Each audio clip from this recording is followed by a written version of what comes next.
Ministeerri muummee Dr. Abiyyi Ahmed fi giiftuu dura zinnaas taayyachoon dhiigarjooman yaamicha ministeerri fayyaa tajaajilii baankii arjoomuu fi dhaabbatii fayyaa addunyaa dhiyeessan fudhachuun ministeerri muummee Dr. Abiyyi Ahmed fi giiftuu dura zinnaas taayyachoon dhiigarjooman balaa vaayirasiin koronaa COVID-19 keessatti jirru namooti dhibeewwan garaagaraatiin rakkataa jiranii fi dhiigii barbaachisoo fi dhiigarjoomuun lubbuu haa baraarruus dhaaman fuul feesbuuk isaaniitiin Dr. Abiyyi dhiig kennuun lubbuu baraaraa waliin taanee gufuu kamiyyuu moonaas jedhan Dr. Abiyyi fuul feesbuuk isaanii irratti filasuun argamuun immoo haasaa kan taasifte ministeerri fayyaa Dr. Liyaa Taaddasaa fakkeenyummaan arjoom dhiigaa ministeerri muummee Dr. Abiyyi Ahmed fi giiftuu dura zinnaas taayyachoon taasisan galateeffachuun weerar vaayirasiin koronaa COVID-19 dhawattutti namooti sababa balaawwan garaagaraatiin miidhama du'aatiin haadholis dabalaa waan jiruu fi baankii dhiigaa keessatti hanqinni dhiigaa nu mudachaa jira tanaa fi arjoomuun dhiigaa magaala Finfinneetti jalqabam kun cimee itti fufuu qabaas gaafatan.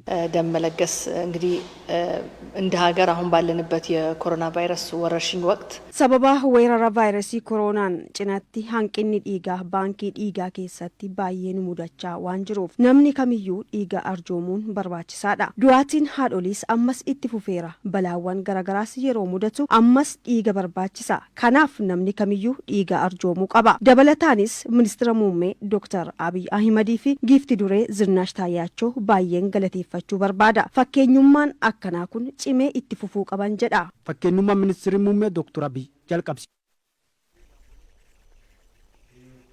Itoophiyaatti sa'aatii 24 darbanii namoota 1,073 qorannoo